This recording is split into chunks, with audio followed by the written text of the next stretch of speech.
Regresamos, estamos en directo. Este es el Festival Gabo, la fiesta de las historias para las mentes curiosas. Nos alargamos un poco en la jornada de hoy, que estaba prevista hasta la 1 de la tarde, porque el expresidente Belisario Betancur tuvo algunos inconvenientes para llegar a su charla de la mañana, que sería a las 9, en ese conversatorio sobre los buscadores de paz por una segunda oportunidad sobre la tierra. Pero ya está con nosotros para conversar esta media hora con Ana Cristina Navarro sobre Gabo y otra de sus obsesiones, el tema de la paz. Bienvenido, expresidente. Adelante, Ana Cristina. Muchas gracias, presidente. Usted y Gabo sí que tienen historias curiosas para contar. Empiece por decirnos dónde lo conoció, dónde se hicieron amigos. Bueno, Ana Cristina, lo primero es presentarles disculpas, pero no como un mero protocolo o protoloco, como otros dicen, por el retardo, que no correspondió a voluntad de mi esposa ni a voluntad mía. Nos levantamos desde las 4 de la mañana en Bogotá y al aeropuerto, pero finalmente los aviones no salieron y nos quedamos esperando en el aeropuerto. Y se abría Río Negro y se cerraba Bogotá, o al contrario. Parecía que había un espíritu antipoético, antigábico, que se oponía a que pasa llegara. Un día sí y otro también. Sí. De manera que rendidas disculpas y en ausencia a los participantes en el primer foro. De veras teníamos mucho deseo de participar. Y yo me había preparado profundamente con estas notas, la primera de las cuales... Yo empecé por preguntarle cómo se conocieron, por qué se hicieron tan amigos. ¿Fue a Gabo y usted cómo se conocieron? ¿Por qué se hicieron tan amigos? ¿Cómo nos conocimos? Pues que yo creo que eso se pierde en las nieblas de la historia. Muy bien. Porque yo soy contemporáneo de la Tour Eiffel.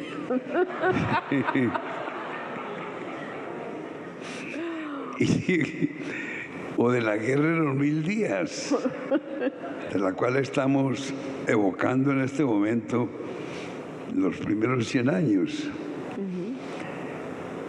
Nos conocimos porque éramos dos jóvenes de provincia, el uno del Caribe, y los del Caribe caían muy mal en Bogotá, muy mal, porque tenían unas comidas raras y una música exótica que no gustaba en Bogotá. Había un tal Emiliano Zuleta y un tal Rafa Escalona que aquí no gustaban. Aquí nos gustaban los bambuquitos balanceados, ¿no? Apretaditos y mucho chocolate, pero eso del Caribe no. Y llega alguien del Caribe y cae alguien del Caribe aquí, y ese alguien del Caribe aquí se encuentra, entre otros, con otros provincianos, como decía un amigo mío, como el suscrito que habla. No vayan a atender eso, que lo dice un académico de la lengua frustrado. Y entonces en tertulias de periódicos, pues yo había terminado Derecho y Economía en la Universidad Bolivariana de Medellín, en una cuadra cuadrada del centro de Medellín. Viví 10 años, porque ahí terminé bachillerato, Derecho, Economía, y fui profesor, y ahí fui interno, y de ahí hacía escapaditas con los intelectuales. Cuando ya adquirí cierta visibilidad, porque usted sabe porque yo soy hijo de un arriero que trabajó, entre otras, en las fincas de sus antepasados. Sí, dicho sea de paso. Bueno. Me deben unos cuantos jornales todavía. Voy a tratar de recuperárselos. Y entonces nos encontrábamos los provincianos en Bogotá y nos encontrábamos en ciertos sitios, ciertos sitios de la colonia costeña o de la colonia paisa. Recuerdo que a poco andar aquí en Bogotá me nombraron presidente del club Caldas, Antioquia Caldas, y dije, no acepto. Me dijo, ¿por qué no acepta? Le dije, no acepto porque si acepto es para cerrarlo.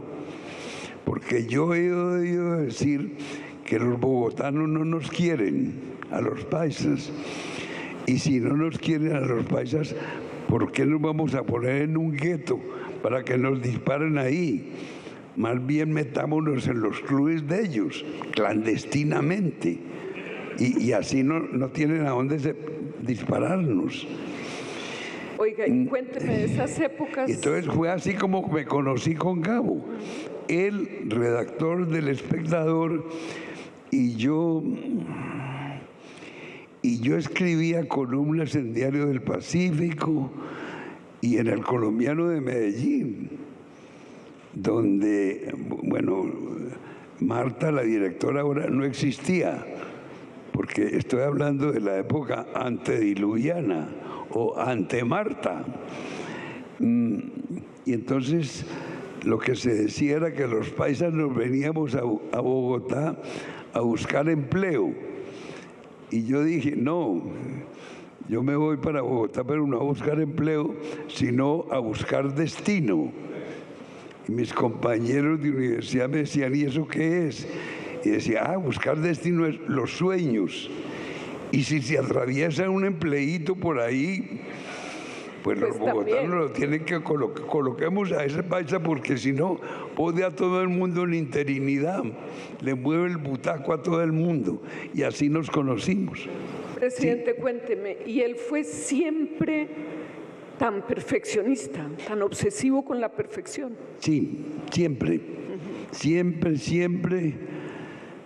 Sí, periodistas. Gabo, como sabemos, en El Espectador, con los Zalamea, sobre todo con Eduardo Zalamea, que fue el que más con los Cano lo estimularon, y yo donde quiera, proliferando donde quiera, porque era el paisa Betancur, pero godo, y era la época de la República Liberal, entonces pues no había cabida, entonces había que agazaparse. ¿Qué detalles ya un poco más adelante recuerda de esos momentos en que Gabo estaba preparando la noticia de un secuestro? No, eran caminos diferentes, porque Gabo, antes que nada, tenía su duende propio. Lo que escribía quedaba tocado de brujería, tocado de genio. Cualesquiera notas de periódico tenían por allá su chispazo. En cambio, lo que yo escribí era para mantenimiento del forro de ciudadano que era Betancur. De manera que no, en ese sentido no hubo concomitancias. A ver, usted mucho más adelante llega por fin a ser presidente y Gabo se convierte en un mediador de su gobierno para llevar adelante procesos de paz. A ver, ¿cómo fue eso? No, vean, déjeme que le cuente primero esto. Que yo leí y supe ayer de la señora Arteaga, que fue asistente de Gabo para la noticia de un imperio, de un secuestro. De paso se ha dicho que entre los secuestros el menor fue el de mi nieta, la actriz Natalia Gelo, que está ahí relatado, pero a ella no la alcanzaron a secuestrar, sino intentaron. Y era de tal perfeccionismo como la señora Arteaga lo pinta, que cada situación, por obvia que fuera, por conocida que resultara, la hacía revisar mínimamente en los íntimos detalles, hasta volverse fastidioso. Y en abono de ese perfeccionismo de Gabo, les cuento esta anécdota. Un domingo en la tarde sonó el teléfono de mi casa y contesté, y era Gabo desde México. Me dijo, oye, ¿tú sabes en qué año llegó el mango a América? Háganme el favor, un domingo en la tarde, ¿que en qué momento llegó el mango a América? Y le dije, pues ni idea, ¿de qué se trata? Y me dijo, es que tengo al Libertador en Cartagena comiendo mango de azúcar. Y se me puso que tal vez tengo que cambiarle de fruta, porque no había mango. Y le dije, pues yo te averiguo, espérate a ver. ¿Y qué plazo me das? Y me dijo, bueno, de aquí a mañana. Al lunes empecé, desde el domingo en la noche empecé a llamar botánicos amigos. Oigan, ¿en qué año llegó el mango a América? Y este está loquito. Hice una pregunta tan frívola. Sí. Entonces el lunes en la tarde llamé a Gabo y le dije, oye, cámbiale de fruta.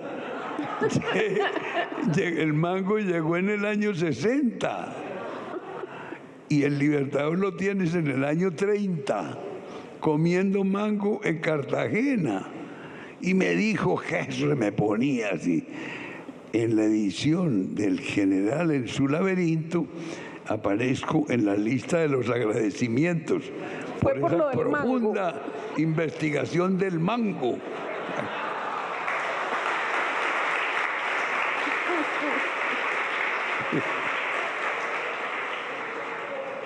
Bueno, y pero a usted, ver, usted Gabo, me preguntó algo sobre el poder. sí, allá vamos. ¿Es cierto que a Gabo le gustaba tanto el poder y le gustaba mediar entre poderes? Esa es la fama, ¿no? Pero yo creo que no es fama, sino difamación, porque no le gustaba el poder, me consta. Ahora, ¿le gustaban los alrededores del poder? Sí. Los municipios circunvecinos al poder, sí. Y tengo testimonios. Por ejemplo, ¿cómo es el asunto? Iban de La Habana a Managua, en Nicaragua, a la posesión de Ortega. En avión, obviamente, iban el comandante Castro, Gabo y algo otras personas. Algo otro es apócope de algún otro. Es un poco forzado, pero es lícito y es bonito. Y entonces me llama Gabo y me dice, oye, es que vamos en este momento volando ya de Cuba para Nicaragua y tenemos que pasar sobre el archipiélago de San Andrés y Providencia. Y si no sobrevolamos a San Andrés y Providencia, hay que dar un rodeo muy largo y costoso.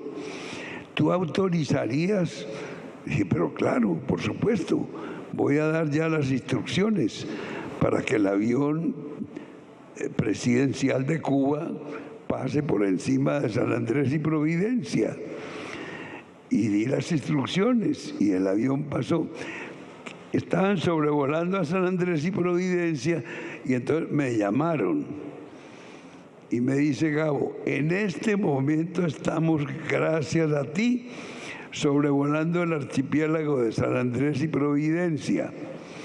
Y aquí voy con el comandante Castro, el cual te quiere saludar. Y aparece el saludo de Castro. Y más abajo, en un papelito que me llegó después, dice, señor presidente, lo saludo con afecto y tal, Castro. Y más abajo, doy fe, Gabo.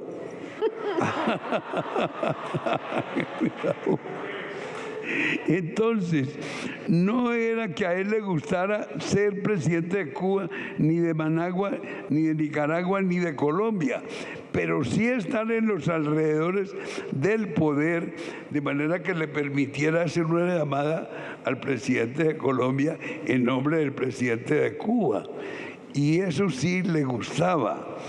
Y esos gustos de los alrededores del poder, Ana Cristina, los aplicamos con mucha frecuencia silenciosa en los procesos de paz que comenzaron por allá, muy atrás, en el gobierno de este servidor. En el 82, digamos, ya él empezó. 82, 83, sí. Era muy tierno y se estremecía con el pensamiento de vivir un país en paz. Era tan tierno que, déjeme introducir esta morcilla, como decimos los periodistas, usted y yo, y Germán Rey, y Marta, y el director de esta reunión. Cuando el premio Nobel, Estocolmo, yo estaba en el gobierno y entonces organicé un avión, un avionao de amigos de Gabo y muchas rosas amarillas, mariposas amarillas, Mauricio Babilonia. Y cuando ya recibió el premio, lo llamé y le dije, maestro Nobel, acabamos de expedir una estampilla con tubera egipcia como premio Nobel. Inmediatamente me respondió, oye, muchas gracias, espero que con esa estampilla solo se envíen cartas de amor. ¿Qué tal esa prueba? Cartas de amor, así al rompe. Era de una ternura inmensa y esa ternura era ternura de patria también, y por eso no había límite para los servicios que yo le solicitaba, silenciosos, sin estridencias, en torno a los difíciles procesos de paz. Me estoy acordando de eso que le dijo sobre la noticia de su muerte. ¿Cómo fue eso? Eso es muy bonito, ¿no? Que en algún momento, ¿quién le preguntó? Algún periodista le preguntó que si él temía a la muerte. Y dijo, no, yo no temo a la muerte. Me parece algo tan natural. Yo temo a sufrir con la muerte y a hacer sufrir a los míos y a mis amigos con la muerte, porque sea una muerte dolorosa, pero a la muerte en sí no le temo, no. Tengo un reclamo desde ahora. Yo me creo buen narrador y tengo un reclamo frente a la muerte. Es la noticia más importante en la vida de uno, la muerte, y yo no la puedo narrar, no la puedo contar la mía. Entonces eso sí es una injusticia. Me debieran permitir poder yo relatar mi propia muerte. Sí, eso era un ser angelado. Los hay desangelados, él era angelado. Esa expresión está muy bien. Ana Cristina y yo nos conocemos de hace mucho tiempo, como les decía antes. En España, cuando yo era embajador de Colombia en España, cuidado, pues, ella era una periodista muy importante en España. una periodista española, colombiana, importantísima en España. Y entonces yo le pedía auxilios a ella y apoyo. Y me los ofrecía. Y usted me invitaba con ciertas tinto, reticencias. ¿Qué más me va a preguntar? No, que le voy a preguntar importantísimo. Llevamos varias semanas escuchando a los negociadores del gobierno Santos decir que todo esto empezó con usted, siguió con el presidente Uribe, siguió con el presidente Pastrana y que por fin a lo que se llega hoy es la suma de un montón de esfuerzos.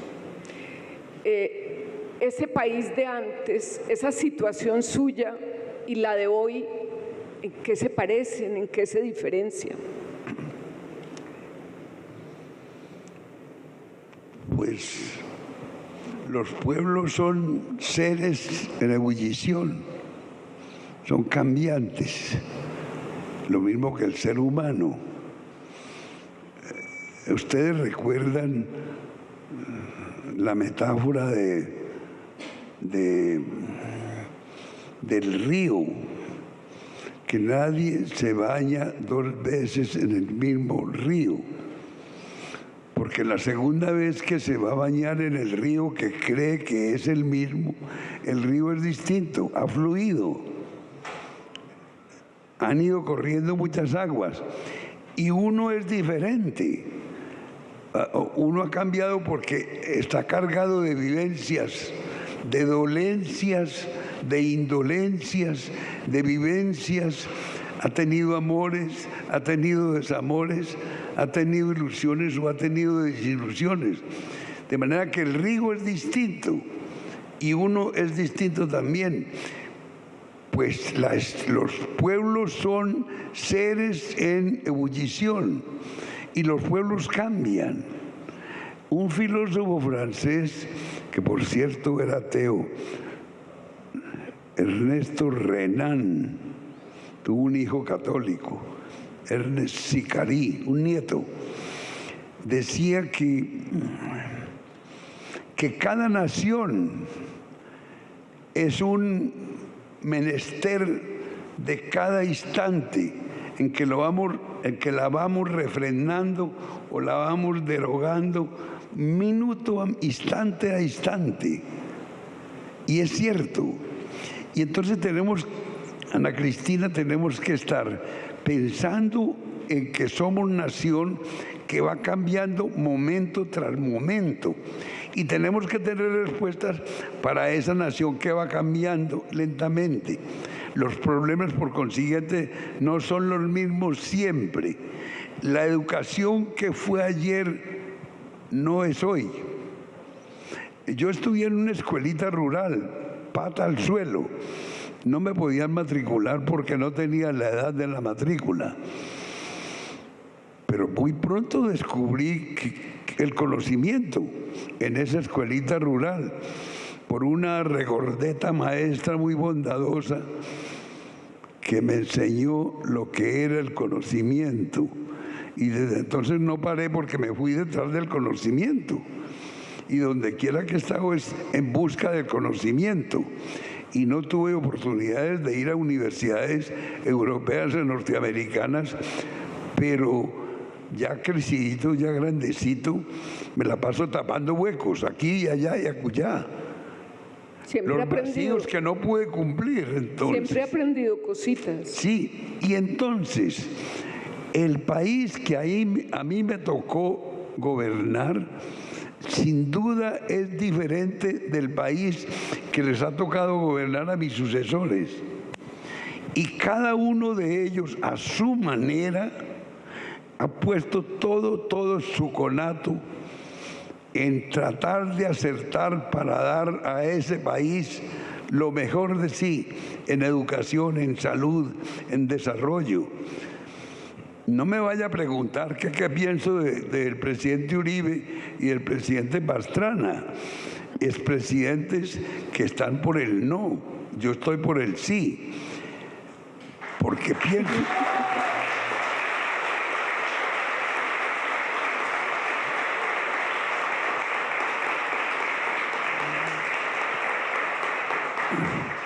Muchas gracias, porque pienso con todo el respeto que ellos tienen derecho a estar en lo que están, y yo respeto ese derecho, y a ellos concretamente los respeto, y tienen mi amistad. Otra cosa es que pensemos diferente, pero esa es la esencialidad de la democracia, la convivencia en la diversidad. Y en una familia hay hijos que piensan que sí y que no, que sí y que no, acá, allá, acullá. Y todo es respetable dentro del ordenamiento democrático. La esencialidad de la política no la alcanzamos a escrutar antes de votar. A ver, ¿qué es la política?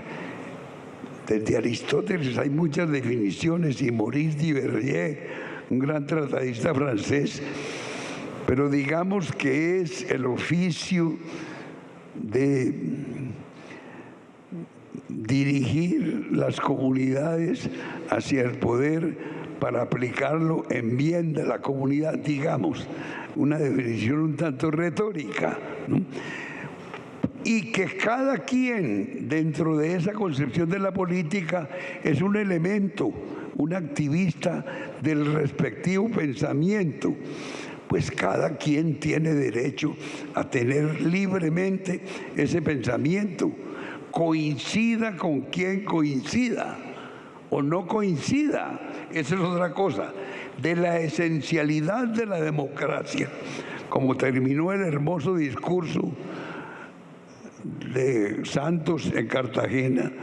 De la esencialidad de la democracia se desprende la diversidad, la posibilidad de la diversidad de pensamientos, y eso no acaba en los países. Lo que acaba en los países es la intransigencia para reconocer que el otro puede tener razón. Y eso en filosofía política es una tesis muy, muy, muy respetable. Es la otredad, que es una tesis metafísica. La otredad es el respeto del otro.